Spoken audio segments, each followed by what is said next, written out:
కొన్ని వచనాలు మనం మొదటి అధ్యాయంలో ధ్యానిద్దాము. 2 పీటర్ కొన్ని వచనాలు. మనందరికీ తెలుసు అపోస్తులైన పేతులు అని చెప్తున్నాడు. అంటే యేసుక్రీస్తు దాసుడను అపోస్తుడైన సీమోను పేతురు. కాబట్టి తను తాను ఇంట్రడ్యూస్ చేసుకుంటున్నాడు. అంటే యేసు ప్రభు యొక్క శిష్యుడు అని మనందరికీ తెలుసు. 12 మంది శిష్యుల్లో పేతురు ఒక శిష్యుడు. మరి అంతేకాకుండా మరి ఇతడు దేవునితో 3 సంవత్సరాలు మరి యేసు ప్రభు పరిచర్యలో పాల్గొన్నాడు. యేసు ప్రభు చేసే అద్భుతాలను చూశాడు, ఆశ్చర్య కార్యాలను చూశాడు, యేసు ప్రభుతో పరిచర్య చేశాడు, యేసు ప్రభు యొక్క స్వభావాన్ని తెలుసుకున్నాడు, ఆయన ఎలాగా జీవించాడో తెలుసుకున్నాడు. అంతేకాకుండా చనిపోయిన వాళ్ళని లేపడం చూశాడు.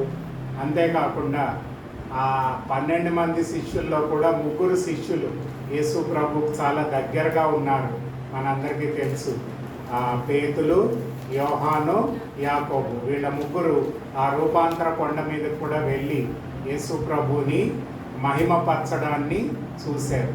కాబట్టి ఈ పేతులు తన ఈ చివరి పత్రిక రాస్తూ, అంటే ఈ పత్రిక రాసిన కొంతకాలానికి మరి ఆయన హతసాక్షి అయ్యాడు అని, నీరో చక్రవర్తి కాలంలో మరి ఆయనని మరి సిలువ వేసి మరి అతన్ని మరి దేవుని కొరకు మరి హతసాక్షిగా ఆయన మరణించాడు అని మనకు తెలుసు. మరి ఈ పత్రికలో కొన్ని ప్రాముఖ్యమైన విషయాలు మనకు తెలియపరుస్తున్నాడు. అవి మనం కొద్దిగా చూడాలని నేను ఆశపడుతున్నాను. చూడండి, మొదటి వచనంలో ఏమంటాడంటే, యేసుక్రీస్తు దాసుడను అపోస్తుడైన సీమోను పేతురు మన దేవుని యొక్కయు రక్షకుడైన యేసుక్రీస్తు యొక్కయు నీతిని బట్టి మన వల్లే అమూల్యమైన విశ్వాసమును పొందిన వారికి శుభమని చెప్పి రాయున్నది. అమూల్యమైన విశ్వాసము. మరి పేతులు ఏం చెప్తున్నాడంటే, దేవుడు మనల్ని ఎలా రక్షించాడు అనే విషయాన్ని చెప్పుకుంటూ ఇక్కడ ఏమంటాడంటే, ఈ యొక్క 2వ వచనంలో ఏమంటాడంటే, తన మహిమను బట్టి గుణాతిశయములను బట్టి మనల్ని పిలిచిన వారిని గూర్చిన, అంటే దేవుడు మనల్ని పిలిచాడు అని చెప్తున్నాడు. అదే విషయాన్ని 10వ వచనంలో చూడండి, ఆయన వలన సహోదరులారా మీ పిలుపును ఏర్పాటును నిశ్చయం చేసుకునేటకు మరి జాగ్రత్త పరుడి. ఎవరు రక్షింపబడతారు అని వాక్యంలో మనం చూసినట్లయితే, దేవుడు ఎవరిని పిలిచాడో వాళ్ళని ఏర్పాటు చేసుకున్నాడు. ఆ పిలిచిన వారు, ఏర్పాటు చేసుకున్న వారికి దేవుడు తన రక్షణ ప్రణాళికను అనుగ్రహించాడు అని దేవుని వాక్యం చెప్తుంది. అంటే ఇక్కడ ఏమవుతుందంటే, యేసు ప్రభు ద్వారా పిలువబడ్డారు. ఈ 12 మంది శిష్యులు పిలువబడ్డారు. మరి అనేక మంది ఆయన బోధన విని వాళ్ళు కూడా ఆ బోధకు స్పందించారు. అంటే ఎవరైతే ఈ లోకంలో యేసు ప్రభు యొక్క స్వరాన్ని విని పిలువబడతారో వాళ్ళు నూతన సృష్టిగా మార్చబడతారు అని పేతులు మనకు చెప్తున్నాడు. ఎలా నూతన సృష్టిగా చేర్చబడతారంటే, ఎప్పుడైతే వాళ్ళు దేవుని వాక్యాన్ని వింటారో అప్పుడు వాళ్ళకి ఏం కలుగుతుందంట, పరిశుద్ధాత్మ దేవుడు వాళ్ళలో పనిచేస్తాడు. మరి యోహాను సువార్త 16వ అధ్యాయం 8 నుంచి 11 వచనాల్లో మనం చూసినట్లయితే, ఎప్పుడైతే దేవుని వాక్యాన్ని వింటారో, దేవుడు వాళ్ళని పిలిచి ఏర్పాటు చేసుకుంటారో, వాళ్ళు వాక్యానికి స్పందించినప్పుడు పరిశుద్ధాత్మ దేవుడు వాళ్ళలో ఒప్పుదల కలగజేస్తాడు. దేని గురించి? పాపమును గురించి, నీతిని గురించి, తీర్పును గురించి ఒప్పుదల కలగజేస్తాడు. ఎప్పుడైతే వాళ్ళ పాపాల విషయమై పశ్చాత్తాపపడతారో దేవుడు వాళ్ళని నూతన సృష్టిగా చేస్తాడు.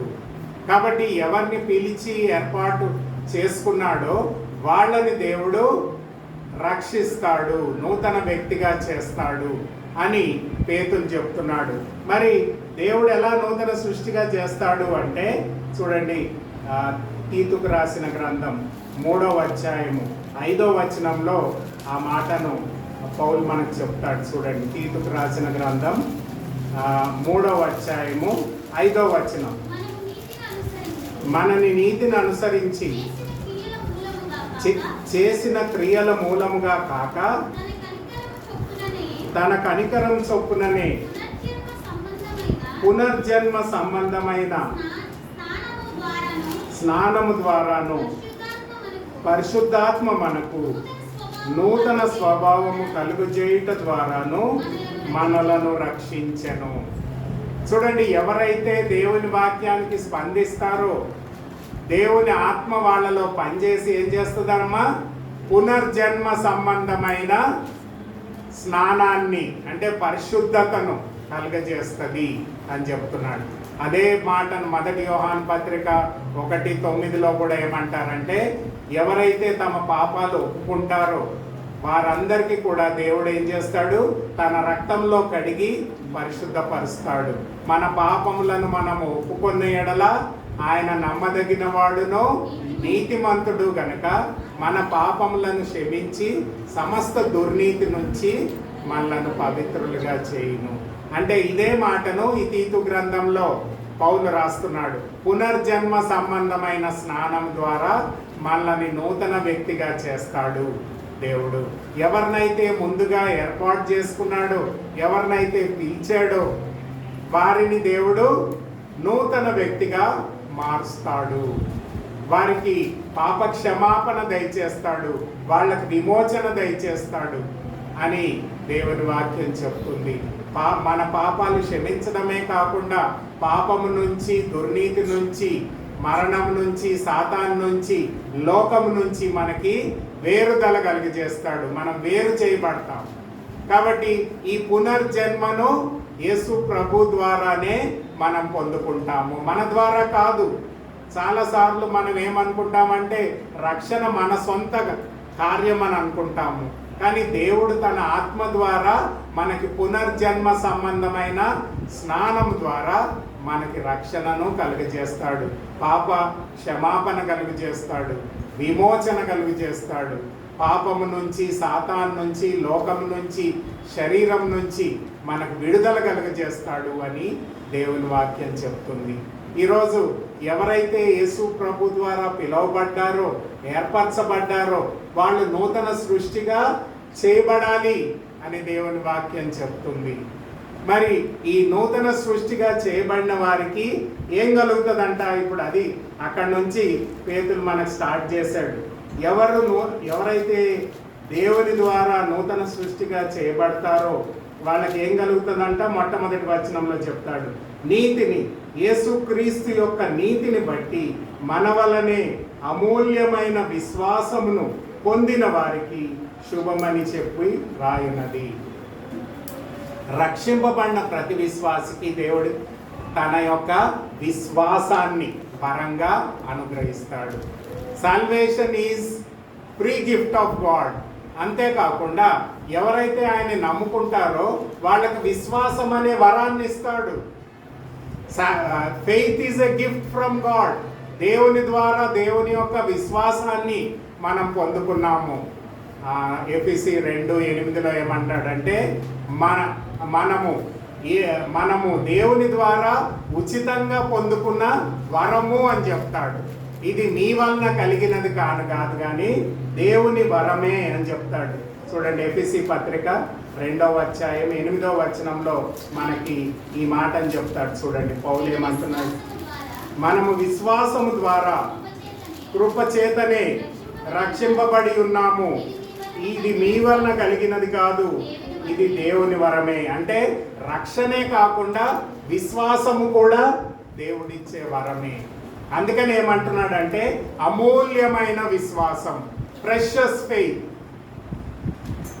ఈ లోకంలో ఉండే వారికి క్రైస్తవునికి ఉండే వ్యత్యాసం ఏంటంటే, ఈ లోకంలో ఉండేవాడు వారికి ఉండే డబ్బు మీదనో, ధనం మీదనో, ఆస్తిపాస్తుల మీదనో, ఉద్యోగం మీదనో, ఇంకా అనేక వాటి మీద విశ్వాసం ఉంచుతాడు. కానీ ఎవరైతే యేసు ప్రభువుని రక్షకుడిగా నమ్ముకుంటారో వాళ్ళు ఎలా జీవిస్తారు బాబు? విశ్వాసంతో జీవిస్తారు. They will live by faith. కాబట్టి ఈ అమూల్యమైన విశ్వాసం ద్వారా మనం అనుదినము జీవించాలి అని పేతురు మనకు బోధ చేస్తున్నాడు. అందుకనే హెబ్రీ పత్రిక 11:6 ఏముందంటే, విశ్వాసము లేకుండా దేవునికి ఇష్టులై ఉండుట సాధ్యము. మరి దేవునికి ఇష్టమైన వ్యక్తిగా ఉండాలంటే నీవు నిజమైన క్రిస్టియన్ అయితే, నీవు నిజమైన బార్న్ అగైన్ క్రిస్టియన్ అయితే, తిరిగి జన్మించిన క్రైస్తవుడు అయితే నీవేం చేయాలమ్మా? విశ్వాసంతో జీవించాలి. బైబిల్లో చాలా ఒక మంచి వ్యక్తి గురించి ఎగ్జాంపుల్ మనకు ఉంది. ఆయన పేరు అబ్రహాము. దేవుడు ఆయన 75 సంవత్సరాలు అప్పుడు పిలిచాడు. ఆ ఊరిని వదిలిపెట్టి ఇంకో ఊరికి వెళ్ళమన్నాడు. ఒక్కొక్క ఊరు నుంచి అక్కడి నుంచి ఇంకో చోటకి వెళ్ళమన్నాడు, అక్కడి నుంచి ఇంకో చోటకి వెళ్ళమన్నాడు. ఎక్కడికి వెళ్ళాలో తెలియదు కానీ వెళ్ళమన్నాడు కాబట్టి వెళ్తూ ఉన్నాడు. ఎక్కడెక్కడ ఏ స్థలాలకు వెళ్ళమంటే అక్కడికి వెళ్తూ ఉన్నాడు. బలిపీఠం కట్టి దేవుణ్ణి ఆరాధిస్తున్నాడు. ఒక చిన్న టెంట్ వేసుకొని అక్కడ జీవిస్తున్నాడు. మళ్ళీ ఇంకో స్థలానికి వెళ్ళమంటే అట్లా వెళ్తున్నాడు. అంటే అబ్రహాం గురించి ఏం చెప్పబడ్డదంటే ఆయన విశ్వాసంతో జీవిస్తున్నాడు. అయితే ఇలా విశ్వాసంతో జీవిస్తున్న ఆయనకి పిల్లలు లేరు. అయితే దేవుడు చెప్పాడు, నీకు 75 సంవత్సరాలు అప్పుడు ఏం చెప్పాడంటే, అయ్యా నీకు ఒక కుమారుణ్ణి ఇస్తాను అని చెప్పాడు. మరి అబ్రహాంకేమో 100 సంవత్సరాలు అయింది, సారాకేమో 90 సంవత్సరాలు అయింది. వాగ్దానం చేశాడు కదా, మరి ఏ వాగ్దానం ఎక్కడా కనబడట్లేదు. ఏది ఈ వాగ్దానం ఎక్కడ నెరవేరుతుంది అని అసలు దేవుడు మర్చిపోయాడా నా గురించి అని అనుకోలేదు. కానీ బైబిల్లో ఏముందంటే అపోస్తలుడైన పౌలు రోమీయులకు రాసిన గ్రంథం 4వ అధ్యాయము 20-21 వచనంలో అబ్రహాము యొక్క విశ్వాసాన్ని గురించి రాసి మనకు బోధిస్తున్నాడు. 75 సంవత్సరాలప్పుడు వాగ్దానం చేసిన దేవుడు 100 సంవత్సరాలు అయినప్పటికీ అది నెరవేర్చబడలేదు. అయితే ఆయన ఏమనుకోవాలి? ఈ దేవుడు చెప్పింది రాంగు, ఇది అసాధ్యము, నాకు 100 సంవత్సరాలప్పుడు భార్యకి 90 సంవత్సరాలప్పుడు నాకు పిల్లలు ఎట్లా పుడతారు అని అనుకోలేదు. చూడండి రోమీయులకు రాసిన గ్రంథం 4వ అధ్యాయం 20-21 వచనంలో నేను యవనస్తులకి ఈ మాట ఎక్కువగా చెప్తాను, మా యూత్ మీటింగ్లో చెప్పేటోని. రోమీయులకు రాసిన గ్రంథం 4వ అధ్యాయము 20-21. అవిశ్వాసము వలన దేవుని వాగ్దానమును గురించి సందేహింపక దేవుని మహిమపరిచి ఆయనని వాగ్దానము చేసిన దాన్ని నెరవేర్చుటకు సమర్థుడని రూఢిగా విశ్వసించి విశ్వాసము వలన బలము నొందెను. ఈ మాట మన క్రైస్తవ జీవితానికి చాలా ఇంపార్టెంట్. 25 ఏళ్ళు అయిపోయింది, దేవుడు ఆ వాగ్దానం నెరవేర్చలేదు. అయినప్పటికీ ఎలా జీవిస్తున్నాడంట? విశ్వాసంతో జీవిస్తున్నాడు. దేవుడు వాగ్దానం చేశాడు, ఆ వాగ్దానాన్ని తప్పకుండా నెరవేరుస్తాడని రూఢిగా నమ్మి ఆ విశ్వాసం ద్వారా బలము నొందెను అని దేవుని వాక్యంలో రాయబడి ఉంది. ఈరోజు అలాంటి విశ్వాసాన్ని దేవుడు మన దగ్గర నుంచి కూడా కోరుతున్నాడు. అబ్రహాముకుండే విశ్వాసము, లేకపోతే తన సేవకులకుండే విశ్వాసము. హెబ్రీ పత్రిక చూడండి, హెబ్రీ పత్రిక 11వ అధ్యాయము 13వ వచనం ఒకసారి చూడండి. హెబ్రీలకు రాసిన పత్రిక 11వ అధ్యాయము 13వ వచనం. 11వ అధ్యాయం 13వ వచనం. వీరందరూ ఆ వాగ్దాన ఫలము అనుభవింపపోయినను దూరము నుండి చూచి వందనము చేసి తాము భూమి మీద పరదేశులము యాత్రికులము ఉన్నామని ఒప్పుకొని విశ్వాసము గలవారై మృతి నొందెరు. దేవుడు వాగ్దానాన్ని నెరవేర్చలేదంట, కానీ ఆయన నిజమైన దేవుడు, లోకరక్షకుడు. ఆయన తప్పకుండా మా జీవితాలను ఆశీర్వదిస్తాడు అని విశ్వాసముతో మృతి పొందెను. They lived by faith and died with faith. ఈరోజు మన క్రైస్తవ జీవితం అలా ఉందా? లేకపోతే ఏదోలే, అందరూ ఆదివారం నాడు గుడికి వస్తున్నారు, పోతున్నారు, నేను వస్తున్నా. అందరూ చందా వేస్తున్నారు, నేను వేస్తున్నా. అందరూ ఏదో ఒక గుడికి వెళ్తారు, నేను ఒక గుడికి వెళ్తాను. అందరితో పాటు నేను అని మనం అనుకుంటున్నాం. అబ్రహాం అలా లేడు కదా. మరి పౌలు గురించి చూడండి, 2వ కొరింథీయులకు రాసిన పత్రిక 5వ అధ్యాయము 6వ వచనం చూడండి. 2వ కొరింథీయులకు రాసిన పత్రిక 5వ అధ్యాయము 6వ వచనం చూడమ్మా. 6వ వచనం 6th verse. వెర్రి చూపు వలన కాక విశ్వాసము వల్లనే నడుచుకొంచున్నాము. పౌలు చెప్తున్నాడు, మేము ఇక్కడ ఉండే చూపుని, అంటే ఇక్కడ ఉండే పరిస్థితులను బట్టి జీవించట్లేదు. మా చుట్టూ ఉన్న పరిసరాలను బట్టి, లేకపోతే మా దగ్గర ఉన్న వస్తువులను బట్టి, మా దగ్గర ఉండే డబ్బును బట్టి, మా దగ్గర ఉండే హోదాని బట్టి, మా దగ్గర ఉండే దీన్ని బట్టి దాన్ని బట్టి మేము జీవించట్లేదు. మేము దేన్ని బట్టి జీవిస్తున్నాము? విశ్వాసం ద్వారా జీవిస్తున్నాము. అంటే కనబడిన వాటిని మేము విశ్వసించట్లేదు, కానీ ఆ కనబడని నిజమైన జీవం గల దేవుని యందు పరిపూర్ణమైన విశ్వాసంతో జీవిస్తున్నాము అని చెప్తున్నాడు. Christian life is a life of faith. హబక్కుకు రాసిన గ్రంథం 2:4 నీతిమంతుడు విశ్వాసం మూలంగా జీవించును. నూతన నిబంధనలో 3 సార్లు ఉంది అదే మాట. హెబ్రీ పత్రిక 1:17 ఉంది, గలతీలకు రాసిన పత్రిక 3:13 ఉంది, రోమిల్కి రాసిన గ్రంథం 1:17 ఉంది, మరి అలాగే గలతీ 3:11 ఉంది. హెబ్రీ పత్రిక 10:38 వచనంలో కూడా నీతిమంతుడు విశ్వాసము మూలముగా జీవించును. దేవుడు నిన్ను రక్షించాడు ఎందుకంటే ఏదో నీ ఇష్ట ప్రకారం జీవించడానికి కాదు. పేతులు అదే చెప్తున్నాడు, అమూల్యమైన విశ్వాసాన్ని దేవుడు మనకు అనుగ్రహించాడు కాబట్టి ఆ విశ్వాసంతో జీవించండి. You live by faith, not by your day to day positions, లేకపోతే నాకు ఉన్న వాటిని బట్టో ఇంకా దేన్ని బట్టో కాదు, కానీ నా అనుదిన జీవితంలో దేవుని యందు విశ్వాసంతో జీవించాలి అనేదే ఇక్కడ పేతులు మనకు బోధిస్తున్నాడు. ఎలాంటి విశ్వాసము మనకుందా? అబ్రహాం వలె, అపోస్తులైన పౌలు వలె, ఇంకా అనేక మంది దైవజనుల వలె. మరి ఇందాక మనం చదువుకున్నాం 11-13 హెబ్రీ పత్రిక, దాదాపు 40 మంది విశ్వాస వీరుల గురించి రాశాడు ఆ 11వ అధ్యాయంలో. మరి వీళ్ళందరూ ఎలా జీవించారంట?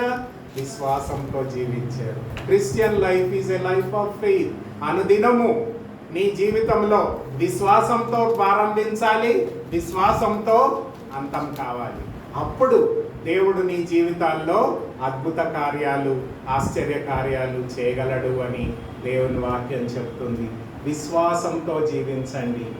రెండవ విషయం, ఎప్పుడైతే మనం విశ్వాసంతో జీవిస్తామో 3వ వచనంలో చూడండి. 3వ వచనంలో చివరి భాగంలో ఉంది, అనుభవ జ్ఞానము కలవారై మీకు కృపయు సమాధానము విస్తరించునుగాక. కృపయు సమాధానము, గ్రేస్ అండ్ పీస్. ఎవరైతే విశ్వాసంతో జీవిస్తారో వాళ్ళకి ఏం కలుగుతుందంట? కృపయు సమాధానం కలుగుతుందంట. ఈరోజు నీవు విశ్వాసం లేకపోతే ఈ 2వ స్టెప్లోకి రావు. కృపయు సమాధానము, అనేక పరిస్థితుల్లో మనకు దేవుని కృప కావాలి, అనేక పరిస్థితుల్లో దేవుని సమాధానం కావాలి. ఈ లోకంలో సమాధానం లేదు, కానీ ఎప్పుడైతే యేసు ప్రభువుని నీవు అంగీకరించి ఆయన బిడ్డగా మార్చబడతావో అప్పుడు రోమిల్కి రాసిన గ్రంథం 5:1 ఏముందంటే దేవునితో సమాధాన పడతావు. అంతేకాదు, రెండవదిగా ఫిలిప్పీలకు రాసిన పత్రిక 4వ అధ్యాయము 6-7 వచనాల్లో ఇంకొక 2వ మాటను పౌలు మనకు చెప్తాడు. ఎలాంటి సమాధానము అనే విషయాన్ని మనకు చెప్తాడు. ఫిలిప్పీలకు రాసిన పత్రిక 4వ అధ్యాయము 6-7 వచనాలమ్మ. దేవుని గూర్చియు దేనిని గురించియు చింతపడకుడి, ప్రతి విషయంలోనూ ప్రార్థన విజ్ఞాపనల చేత కృతజ్ఞత పూర్వకంగా మీ విన్నపములను దేవునికి తెలియజేయుడి. అప్పుడు 7వ వచనం, అప్పుడు సమస్త జ్ఞానమునకు మించిన దేవుని సమాధానము యేసుక్రీస్తు వలన మీ హృదయములకు మీ తలంపులకు కావలి ఉండును. ద గాడ్ ఆఫ్ పీస్, సమాధానపు కర్త అయిన దేవుడు ఆయన సమాధానాన్ని నీ హృదయంలోనికి, నీ యొక్క మనసులోనికి పంపిస్తాడు. ఈరోజు నీవు సమాధానంగా జీవించలేకపోతున్నావు, ఎందుకంటే నీలో విశ్వాసం లేదు. ఫస్ట్ స్టెప్ నీలో లేదు కాబట్టి సెకండ్ స్టెప్ నీ జీవితంలో లేదు. నీ విశ్వాసంతో జీవించినప్పుడు దేవునితో సమాధాన పడతావు, దేవుని సమాధానాన్ని నీవు నీ జీవితంలో కలిగి ఉంటావు.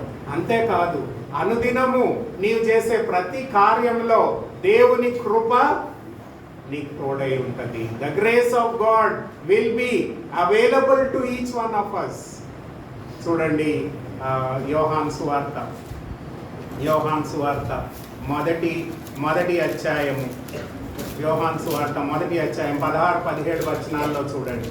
యోహాను సువార్త మొదటి అధ్యాయము 16-17 వచనాలు. ఆయన పరిపూర్ణతలో నుంచి మనం అందరమును కృప వెంబడి కృపను పొందుకొని ఉన్నాము. ధర్మశాస్త్రము మోషే వలన అనుగ్రహింపబడది, కృపయు సత్యమును యేసుక్రీస్తు ద్వారా కలిగి ఉన్నది. కృపయు సమాధానాన్ని. అందుకనే అపోస్తలుడైన పౌలు ఆయన పత్రికలన్నిట్లో కూడా స్టార్టింగ్ ఇంట్రడక్షన్ ఏమిస్తాడంటే కృపయు సమాధానము నీకు తోడై ఉండును గాక. ఎప్పుడైతే నీవు విశ్వాస జీవితాన్ని జీవిస్తావో దేవుని కృపా సమాధానాన్ని అనుదినము నీ జీవితంలో అనుభవిస్తావు. You will experience the peace and grace of God in your day to day life. ఇది డబ్బుల ద్వారానో ఇంకా దేని ద్వారానో రావట్లేదు, కానీ దేవుడు తన ఆత్మ ద్వారా నీకు తన కృపను సమాధానాన్ని అనుగ్రహిస్తాడు. పౌలు ప్రార్థన చేశాడు, అనేకమైన పరలోక దర్శనాలు చూశాక దేవుడు ఆయనకు చిన్న ముళ్ళు పెట్టాడు. ముళ్ళు పెడితే ప్రార్థన చేశాడంట 3 సార్లు, దేవా ఈ ముళ్ళు తీసేయి, నేను పరిచర్య చేయలేకపోతున్నాను అంటే ఏమన్నాడంటే దేవుడు, ఈ ముళ్ళును తీసేయను కానీ నా కృప నీకు సమృద్ధిగా తోడై ఉంటుంది. The grace of God will be available to you. అప్పటి నుంచి ప్రార్థన చేయడం మానేశాడు. ఎందుకు అంటే తన బలహీనతలో దేవుని యొక్క కృపను సంపూర్ణంగా తన జీవితంలో పొందుకున్నాడు. ఈరోజు నీవు విశ్వాసిగా జీవించినప్పుడు దేవుని కృపా సమాధానము నీకెల్లప్పుడూ తోడై ఉంటుంది అని దేవుని వాగ్దానం చేస్తున్నాడు. పేతులు చెప్తున్నాడు, ప్రియమైన దేవుని బిడ్డలారా, ఆ యేసు ప్రభు ద్వారా ఆయన యొక్క విశ్వాసాన్ని మనము ఎప్పుడైతే పొందుకుంటామో వరంగా, ఆ విశ్వాసంతో అనుదినము జీవిస్తామో. అంటే చాలాసార్లు విశ్వాసం అంటే ఏదో నమ్మడం అని అనుకుంటాం. అది కాదు. విశ్వాసం అంటే ఏంటంటే దేవుణ్ణి వాక్యానుసారంగా జీవించడం, ఒబీడియన్స్. విశ్వాసం అంటే ఒట్టి విశ్వాసం కాదు, అనుదినము దేవునికి నీవు విధేయత చూపించినప్పుడు. అంతే కదా. అబ్రహాం జీవితంలో ఏం చూసాం, అక్కడికి వెళ్ళాయా అంటే అక్కడికి వెళ్ళాడు, లేదు అక్కడ కాదయ్యా ఇంకో చోటుకి వెళ్ళంటే అక్కడికి వెళ్ళాడు. అంటే ఏది చెప్తే లేదు, నీ 22వ అధ్యాయం 2వ వచనంలో ఏమంటాడు, అయ్యా నీ కొడుకుని తీసుకెళ్ళి ఆ కొండ మీద మోరాయి పర్వతం మీద బలర్పించని చెప్తాడు. వెంటనే ఆ కొడుకుని తీసుకెళ్ళి అంటే ఎవ్రీ స్టెప్లో ఏం చేస్తున్నాడు, విశ్వాసం ద్వారా విధేయత చూపిస్తున్నాడు. అప్పుడు ఏం పొందాడు, దేవుని కృపను సమాధానాన్ని పొందాడు. ఈరోజు మన జీవితంలో కూడా పేతులు అదే చెప్తున్నాడు. నేనేదో అపోస్తులనని నాకేమి ప్రత్యేక హోదా దేవుడేమి ఇవ్వలేదు, నాకు ఇచ్చిన హోదాని మీకు కూడా ఇచ్చాడు. నేను అపోస్తులని కావచ్చు, కానీ నాలాంటి విశ్వాసాన్ని మీకు కూడా ఇచ్చాడు. కాబట్టి మీరు ఆ విశ్వాసంతో జీవించినప్పుడు దేవుని కృపను సమాధానాన్ని మీరు కూడా పొందుకుంటారు అని దేవుని వాక్యం చెప్తుంది. అదే 3వ వచనంలో ఇంకో మాటని చెప్తాడు. చూడండి ఏమని చెప్తాడంటే 3వ వచనమమ్మ, మహిమను బట్టి గుణాతిశయములను బట్టి మనల్ని పిలిచిన వాని గూర్చిన అనుభవ జ్ఞానముగా ఆయన దైవ శక్తిని జీవమును భక్తిని కావలసిన వాటిని అన్నిటినీ మనకి దయచేయుచున్నందున. అంటే దేవుని జ్ఞానము, దేవుని శక్తి. విశ్వాసంతో జీవిస్తే ఏం కలుగుతుందన్నా అండి, దేవుని కృపా సమాధానం కలుగుతుంది. ఎప్పుడైతే ఈ విశ్వాసంతో జీవిస్తూ దేవుని కృప సమాధానాన్ని పొందుకుంటామో 4వ స్టెప్ చెప్తున్నాడు పేతులు. ఏమవుతుందంట, దేవుని జ్ఞానము, దేవుని శక్తి నీ జీవితంలో ప్రవేశిస్తుంది. You receive the knowledge and the power of God in your day to day life. ఇది అంటే బిబ్లికల్, దైవజనులు ఏం గొప్ప పండితులు ఏమంటారంటే biblical view of living a Christian life. ఒక క్రైస్తవ జీవితము ఎలా జీవించాలి అనేది పేతులు మనకి స్టెప్ బై స్టెప్ చెప్తున్నాడు. నీవు విశ్వాసంతో జీవిస్తే దేవుని కృపను సమాధానం పొందుతావు. ఎప్పుడైతే విశ్వాసంలో కొనసాగుతున్నావో అప్పుడు 3వ స్టెప్కి వస్తావు. దైవ జ్ఞానాన్ని, దేవుని శక్తిని పొందుకుంటావు. ఫిలిప్పీలకు రాసిన పత్రిక 3వ అధ్యాయం 8వ వచనం చూడండి అమ్మా ఒకసారి. ఫిలిప్పీలకు రాసిన పత్రిక 3వ అధ్యాయము 8వ వచనం చూడండి ఒకసారి. నిశ్చయముగా నా ప్రభు అయిన యేసుక్రీస్తుని గురించిన అతి శ్రేష్టమైన జ్ఞానము పొందు నిమిత్తమై సమస్తమును నష్టముగా ఎంచుకుంటున్నాను. ఏమంటున్నాడండి పౌలు ఇక్కడ? దేవుని యొక్క జ్ఞానం పొందుకోవడానికి నేను ఈ లోక సంబంధమైన వాటిలన్నిటినీ నష్టంగా ఎంచుకుంటున్నాను. ఎంతమంది ఈ లోకంలో క్రైస్తవులు అట్లా అనుకుంటున్నారండి? నిజమైన విశ్వాసులుగా మనం చెప్పుకొని రకరకాలుగా పరిచర్యలు చేస్తూ ఏమంటారు సర్మన్స్ ఇస్తూ ఉన్నాం. కానీ ఈ యొక్క దైవజనుడు ఏమంటున్నాడంటే దేవుని జ్ఞానము, యేసుక్రీస్తు గురించిన జ్ఞానము నేను పొందడానికి సమస్తాన్ని నష్టంగా ఎంచుకుంటున్నాను. 10వ వచనం చూడండి. అదే వచనంలో 10వ వచనంలో ఇంకో మాటని చెప్తాడు చూడండి. 10వ వచనంలో ఏ విధమునైనను మృతులలో నుంచి కలగవలనని ఆయన మరణ విషయంలో సమానుభావము గలవాడనై చూడండి ఇక్కడ ఆయనను ఆయన పునరుద్ధాన బలమును ఎరుగు నిమిత్తము. ఎందుకండి సమస్తాన్ని నష్టంగా ఎంచుకుంటున్నాడంట? ఎప్పుడైతే నష్టంగా ఎంచుకుంటున్నాడో అప్పుడు దేవుని జ్ఞానంతో నింపబడుతున్నాడు, దేవుని శక్తితో నింపబడుతున్నాడు. He is filled with the knowledge of God, with the power of God. దేవుని శక్తితో నింపబడుతున్నారు. దానియేలు గ్రంథంలో ఉంది కదా 11:32లో ఏముంది? తమ దేవుణ్ణి ఎరిగిన వారు బలము కలిగి గొప్ప కార్యములు చేయుదురు. తమ దేవుణ్ణి ఎరిగిన వారు బలము కలిగి. ఏ బలం అది? శారీరక బలం కాదు. ఏ బలం అమ్మా ఇది? ఆత్మీయమైన బలము, పునరుద్ధాన శక్తి. అపోస్తుల కార్యం 1వ అధ్యాయం 8వ వచనంలో శిష్యులకు యేసు ప్రభు చెప్తాడు కదా, మీరు యెరూషలేమును వదిలిపెట్టొద్దు. ఎందుకు అంటే మీరు పరిశుద్ధాత్మతో నింపబడినప్పుడు దేవుని శక్తిని పొందుకుంటారు అని చెప్తాడు. అపోస్తుల కార్యం 1వ అధ్యాయం 8వ వచనంలో అంటాడు కదా, ఆ మాటను చూడండి. ఆయనను పరిశుద్ధాత్మ మీ మీదికి వచ్చినప్పుడు మీరు శక్తిని పొందెదరు కనుక మీరు యెరూషలేములోను యూదయ సమరయ భూతి గంధములంతటి వరకు నాకు సాక్షులై ఉందురు. దైవ జ్ఞానంతో నింపబడ్డాడు పౌలు, దేవుని శక్తితో నింపబడ్డాడు. పేతులు కూడా అదే చెప్తున్నాడు. మీరు ఎప్పుడైతే విశ్వాసంతో జీవిస్తారో దేవుని కృపను సమాధానాన్ని పొందుకుంటారు. ఎప్పుడైతే ఆ కృపను సమాధానంలో కొనసాగుతారో అప్పుడు దేవుని జ్ఞానము, దేవుని శక్తిని మనం పొందుకుంటాము. ఎంతసేపు బైబిల్ చదువుతామండి? సాధారణంగా మహా అంటే 10 నిమిషాలు చదివితే ఎక్కువ. మన క్రైస్తవ జీవితంలో ఒక 10 నిమిషాలు. మహా అంటే ఒక మంచి దైవజనుడు అంటే ఇంకొక 15 నిమిషాలు, ఒక అరగంట చదువుతాడు. మరి సమస్తాన్ని నష్టంగా ఎంచుకొని జ్ఞానాన్ని పొందుతాను అంటే ఎంతసేపు చదవాలి దాన్ని? ఇంకా చాలాసేపు చదవాలి.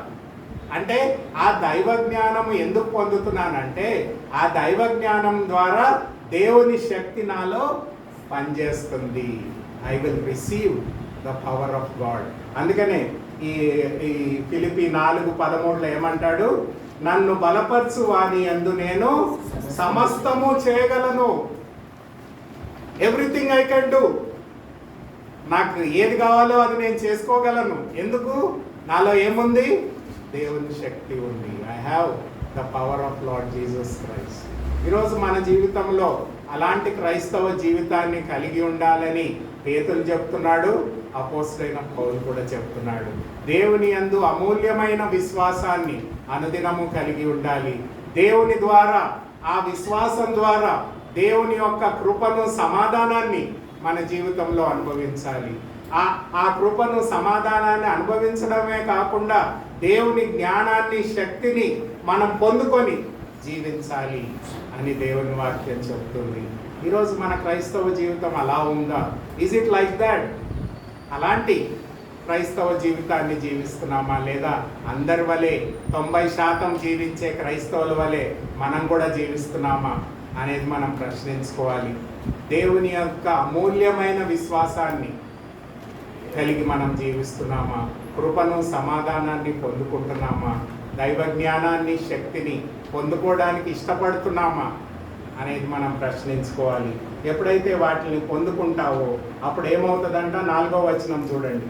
4వ వచనంలో ఇంకో మాటను చెప్తాడు. ఏమంటాడు? 4వ వచనం, 4వ వచనం చివరి, ఆ మహిమ గుణాతిశయములను బట్టి ఆయన మనకు అమూల్యమును అత్యధికములైన వాగ్దానములను అనుగ్రహించి ఉన్నాడు. దురాశను అనుగ్రహించుట వలన లోకమందున్న భ్రష్టత్వమును ఈ వాగ్దానము మూలముగా మీరు తప్పించుకొని, చూడండి, ఇది అండర్లైన్ చేసుకోవాలి, దైవ స్వభావమునందు పాలివారగుటకు వాటిని అనుగ్రహించెను. దేవుని జ్ఞానం ఎందుకు పొందుతున్నామండి? దేవుని శక్తిని ఎందుకు పొందుతున్నామంట? ఎందుకు పొందుతున్నాం? దేవుని యొక్క స్వారూప్యములోనికి మార్చబడడానికి. Divine nature. శరీర సంబంధమైన వ్యక్తిగా ఉండకూడదు మనము. క్రైస్తవునిగా దేవుని యొక్క స్వభావంలోనికి మార్చబడాలి. ఎఫెసీయులకు రాసిన పత్రిక 4వ అధ్యాయము 23-24 వచనాల్లో కూడా పౌలు అదే మాటని చెప్తాడు. చూడండి, ఎఫెసీయులకు రాసిన పత్రిక. ఎందుకంటే ఎందుకు కోరిలేట్ చేస్తున్నామంటే మీరు అక్కడ ఇక్కడ చూసినప్పుడు దాని యొక్క మీనింగ్ మీకు అర్థమవుతుంది. When you compare scripture with scripture, స్క్రిప్చర్తో ఇంకొక స్క్రిప్చర్ని కంపేర్ చేసినప్పుడు మీకు దాన్ని బహుగా అర్థం చేసుకోవడానికి అదవుతుంది. ఎఫెసీయులకు రాసిన పత్రిక 4వ అధ్యాయము 23-24 వచనాలు చదవమ్మా. నీ చిత్త వృద్ధి అందు నూతన పరచబడిన వారై నీతియు యథార్థమైన భక్తి గల వారై దేవుని పోలికగా సృష్టింపబడిన నవీన స్వభావమును ధరించుకొనవలెను. ఏం స్వభావం ధరించుకోవాలండి? దేవుని స్వభావం ధరించుకోమంటున్నాడు. అక్కడ పౌలు చెప్తున్నాడు, ఇక్కడ పేతురు చెప్తున్నాడు. మీరు దైవ జ్ఞానాన్ని ఎందుకు పొందుతున్నారు? దేవుని శక్తిని ఎందుకు పొందుతున్నారు? దేవుని కృప, సమాధానాన్ని ఎందుకు పొందుతున్నారు? ఎందుకు విశ్వాసంతో జీవిస్తున్నారు అంటే మీరు ఈ లోక సంబంధమైన వ్యక్తులుగా జీవించడం కాకుండా దేవుని యొక్క స్వారూప్యంలోనికి, లేకపోతే దైవ స్వభావాన్ని మీరు కలిగి జీవించడానికి దేవుడు మిమ్మల్ని ఏర్పాటు చేసుకున్నాడు. కొలసీలకు రాసిన పత్రిక 3వ అధ్యాయము 10వ వచనంలో కూడా పౌలు అదే మాటని చెప్తాడు. చూడండి, కొలసీలకు రాసిన పత్రిక 3వ అధ్యాయము 10వ వచనం. ఏలయనగా మీరు ప్రాచీన స్వభావము దాని క్రియలతో కూడా జ్ఞానము కలుగు నిమిత్తము దాన్ని సృష్టించిన వాని పోలిక చొప్పున నూతన పరచబడుచున్న నవీన స్వభావమును ధరించుకొని ఉన్నారు. ప్రతిసారి అదే చెప్తున్నాడు, నవీన స్వభావం, నవీన స్వభావం. ఏంటిది నవీన స్వభావము అంటే? నేను యేసు ప్రభుని నమ్ముకోక ముందు ప్రాచీన స్వభావంలో ఉన్నాను, పాప స్వభావంలో ఉన్నాను. యేసు ప్రభుని నమ్ముకున్నాక దేవుని స్వభావంలోనికి మార్చబడాలి. Divine nature. ఈరోజు దేవుని స్వభావం మీలో ఉందా? ఆయన దేవుని స్వభావం అంటే ఏంటండి? అక్కడ ఎక్స్ప్లెయిన్ చేస్తాడులేండి. కొలసీలకు రాసిన పత్రిక 12-16 వచనాల దాకా అన్నీ చెప్తాడు. దేవుని స్వభావం అంటే ఏంటి? వినయము, సాత్వికము, దీర్ఘశాంతం, అనేక విషయాలు చెప్తాడు. అక్కడ చెప్పుకుంటూ వస్తాడు.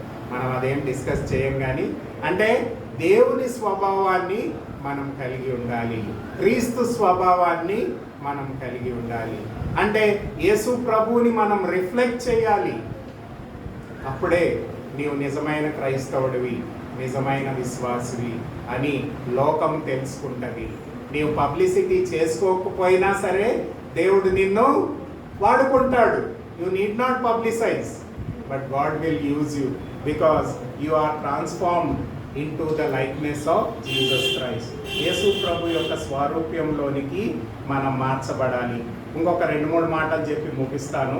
ఇక్కడ చూడండి 5 నుంచి 8 వచనాల్లో ఏం చెప్తున్నాడంటే, ఎవరైతే యేసు ప్రభు యందు విశ్వాసం ఉంచుతారో కృపను సమాధానాన్ని పొందుకుంటారు, దేవుని జ్ఞానాన్ని పొందుకుంటారు, దేవుని శక్తిని పొందుకుంటారు, దేవుని యొక్క దైవికమైన స్వభావాన్ని కలిగి ఉంటారు.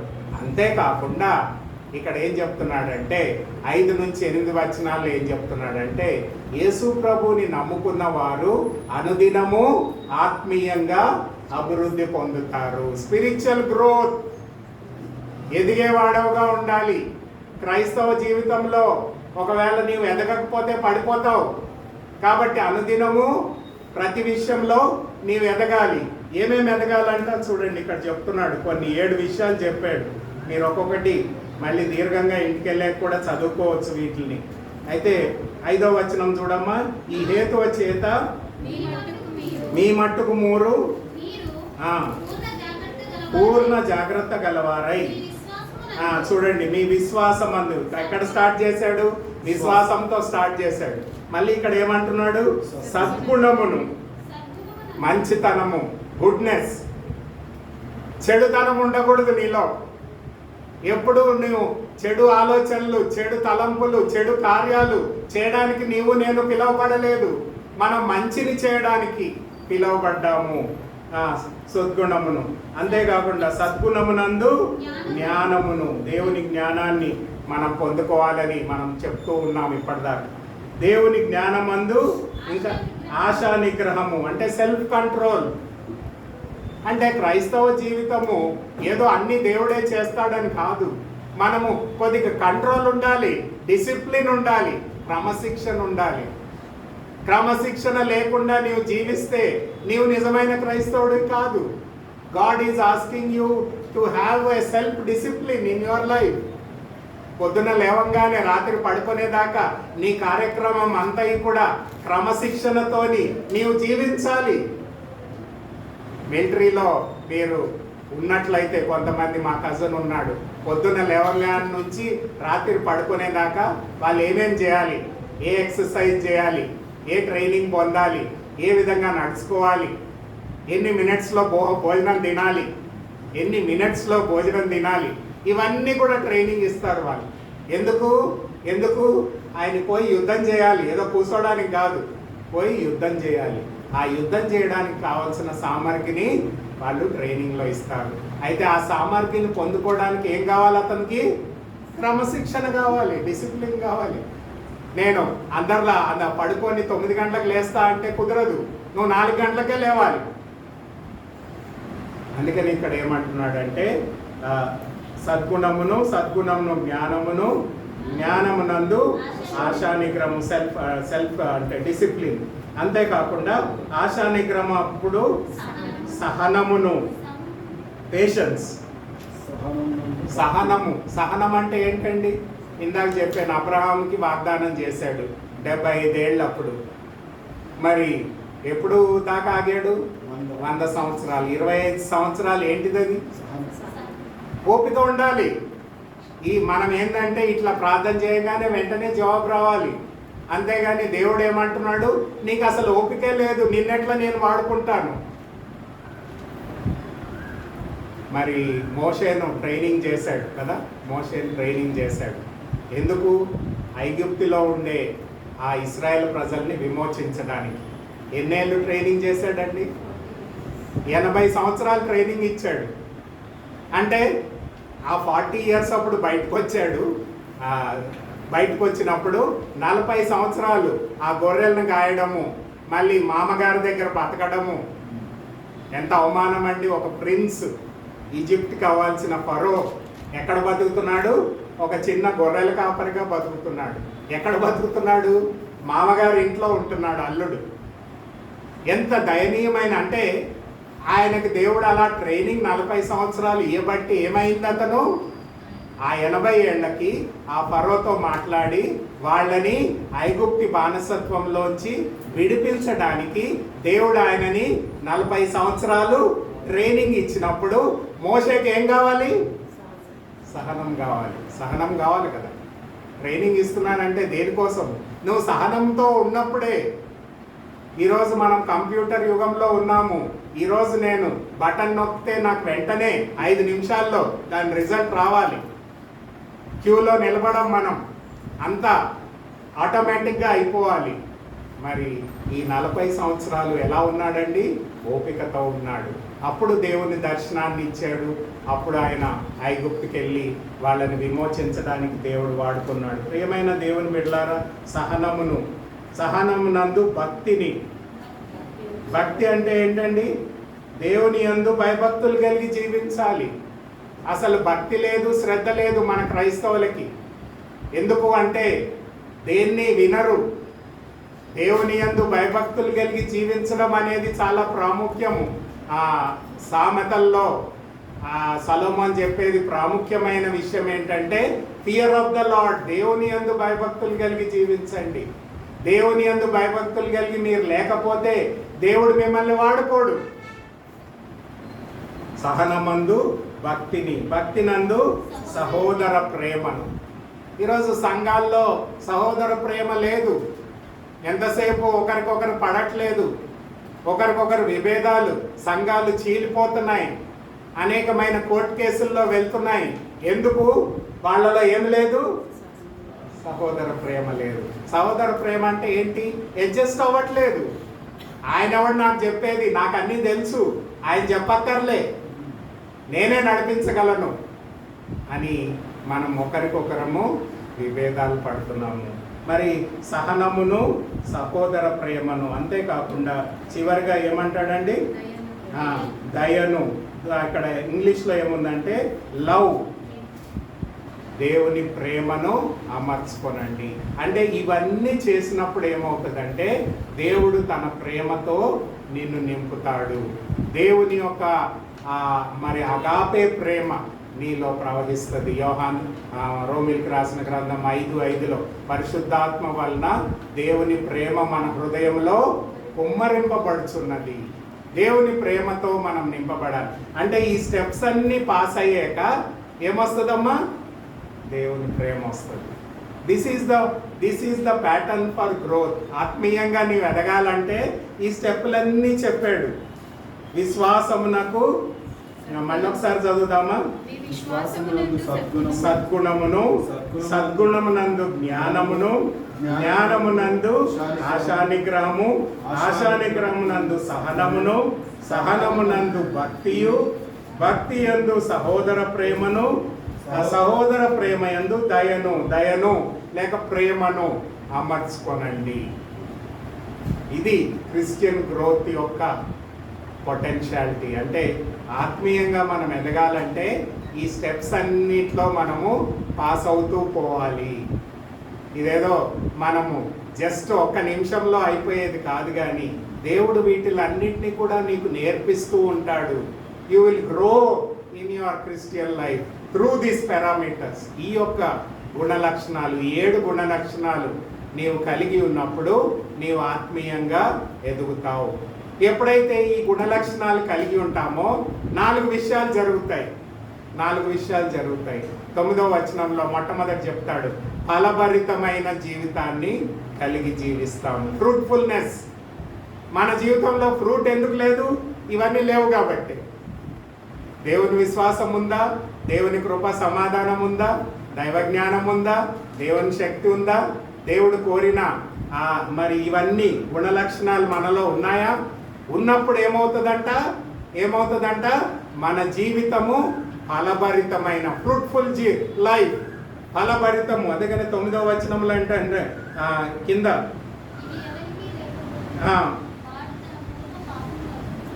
ఇది ఎవరికి లేకపోవునో వాడు తన పూర్వ పాపములకు శుద్ధి కలిగిన సంగతి మర్చిపోయి గుడ్డివాడును దూర దృష్టియు లేనివాడగును.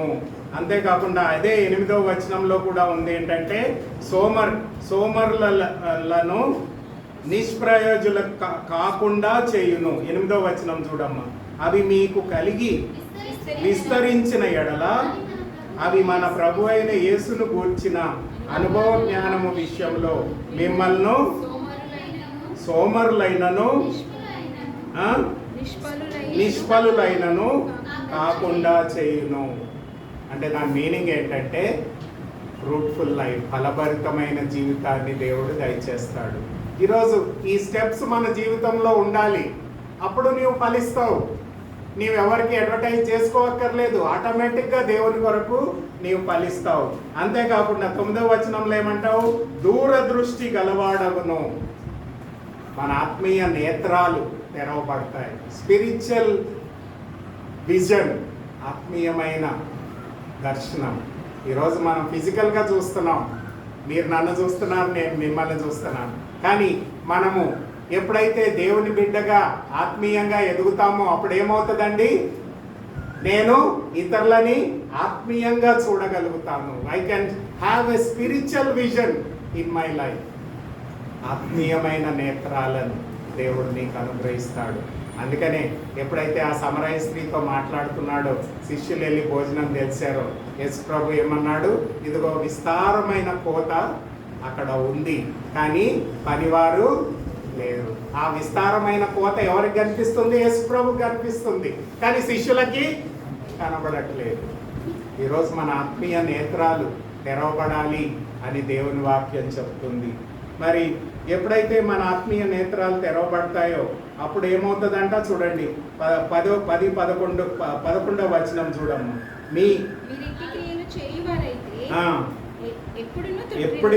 ఎప్పుడును తొట్రిల్లరు. చాలు, తొట్రిల్లరు అంటే ఏంటి? సెక్యూరిటీ. మీరు దేవుని కొరకు నిలబడగలుగుతారు.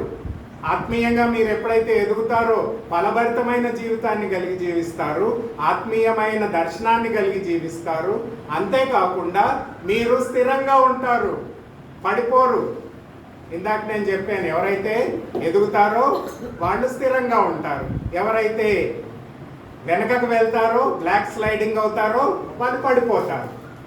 కాబట్టి మనం ముందుకు వెళ్ళాలి, ఆత్మీయంగా ఎదగాలి. అప్పుడు మనం ఫలభరితంగా జీవిస్తాం, దేవుని యొక్క ఆత్మీయ దర్శనాన్ని కలిగి జీవిస్తాము. దేవుని యొక్క అంతేకాకుండా మనం దేవుని కొరకు స్థిరంగా నిలబడగలుగుతాము. అదే 11వ వచనం చూడమ్మా మళ్ళీ ఒకసారి. అలా మీ రిట్టి క్రియలు చేయువారైతే ఎప్పుడునూ తొట్టిల్లరు. అలాగుననే మన ప్రభువును రక్షకుడైన యేసుక్రీస్తు యొక్క నిత్య రాజ్యములో ప్రవేశము మీకు సమృద్ధిగా అనుగ్రహింపబడును.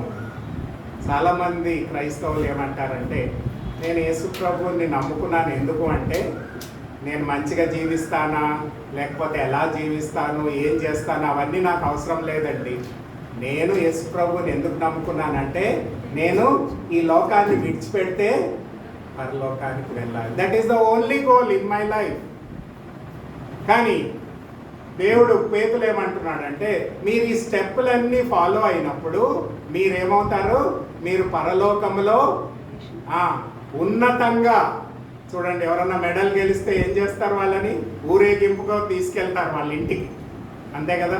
ఎయిర్పోర్ట్లో దిగినప్పటి నుంచి మంచి దండలు వేస్తారు, మంచి ట్రోఫీలు ఇస్తారు, ఊరేగింపుగా వాళ్ళ ఇంటి దాకా తీసుకెళ్తారు. అలాగ మనం కూడా పరలోకంలో ప్రవేశిస్తాము అని పేతులు చెప్తున్నాడు. ఈ పత్రికలో చాలా విషయాలు రాస్తాడు. ఇంకా 2nd, 3rd చాప్టర్ మనం పోనేలేదు. అయితే ఇవన్నీ కూడా మన క్రైస్తవ జీవితానికి చాలా ఇంపార్టెంట్. మీరు ఇంటికి వెళ్ళాక కూడా చదవండి. వీటి గురించి మీరు తెలుసుకున్నప్పుడు దేవుడు మిమ్మల్ని దీవించడానికి అవకాశం ఉంటుంది. చూడండి, ఇది క్రైస్తవ జీవితం యొక్క గుణాతిశయములను. అయితే ఇంకొక ప్రాముఖ్యమైన విషయం చెప్తాడు ఈ మొదటి అధ్యాయంలో, అది చెప్పి ముగిస్తాను.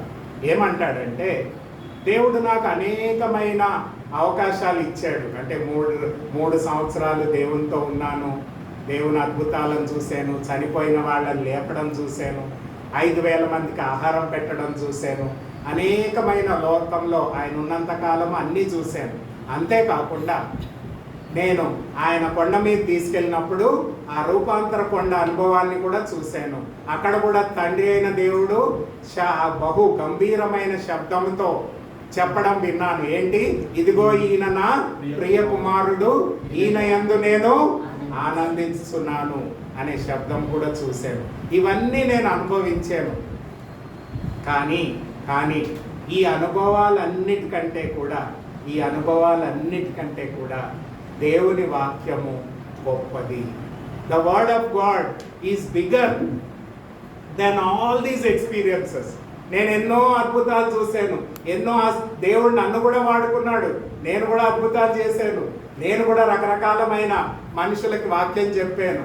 ఇవన్నీ అనుభవాలను పక్కకు పెడితే ఈ అనుభవాలన్నీ మంచివే, కానీ వాటికంటే కూడా దేవుని వాక్యము ప్రశస్తమైనది. చూడండి, అది చెప్పి ముగిద్దాం. 20-21 చెప్తాడు. చూడండి ఏమంటాడు, చూడండి అమ్మా.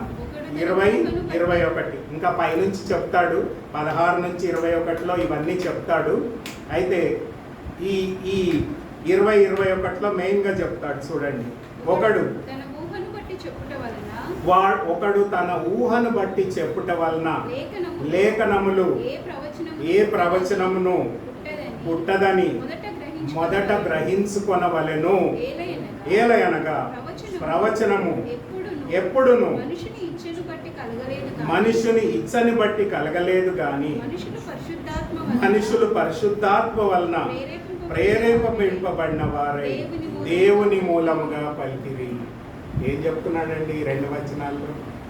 నేను ఎన్నో అనుభవాలు పొందాను, కానీ ఆ అనుభవాలన్నింటినీ పక్కన పెడితే దేవుని వాక్యము, దేవుడే స్వయంగా ఆ 40 మందికి తన యొక్క ఆత్మశక్తిని ఇచ్చినప్పుడు తన ఆత్మ వరం ద్వారా దేవుని మాటలు వాళ్ళు రాశారు. కాబట్టి ఈ వాక్యము నా అనుభవాలన్నిటికంటే కూడా గొప్పది. All my experiences are less when compare to the scripture. దేవుని వాక్యంతో పోల్చుకుంటే నా అనుభవాలు, చాలాసార్లు మనం చెప్పుకుంటాం, అయ్యా ఎవ్వరికి లేని అనుభవాన్ని నాకు ఇచ్చాడు దేవుడు. ఇగో నేను అట్లా ఉన్నప్పుడు నాకేదో అద్భుతాలు చేశాడు, లేకపోతే భాషల్లో మాట్లాడడానికి అవకాశం ఇచ్చాడు, లేకపోతే ప్రవచన వరాన్ని ఇచ్చాడు, లేకపోతే ఇంకా ప్రార్థన చేస్తే వాళ్ళని స్వస్థపరిచే వరాన్ని ఇచ్చాడు, లేకపోతే ఇంకేదో ఇచ్చాడు అని రకరకాలుగా చెప్తూ ఉంటారు దైవజనులు. కానీ పేతులు ఏమంటున్నాడంటే, నాకున్న విశ్వాసాన్ని దేవుడు మీకు ఇచ్చాడు, నాకు కృపను సమాధానాన్ని ఇచ్చాడు, మీకు కూడా ఇస్తాడు. నాకు దైవ జ్ఞానాన్ని ఇచ్చాడు, మీకు కూడా ఇస్తాడు. దైవశక్తిని ఇచ్చాడు, మీకు కూడా ఇస్తాడు. నన్ను ఆత్మీయంగా ఎదుగుదల కలుగజేశాడు, మీకు కూడా కలుగజేస్తాడు. నాకు ఆత్మీయమైన అనుభవాలు ఇచ్చాడు, మీకు కూడా ఇస్తాడు.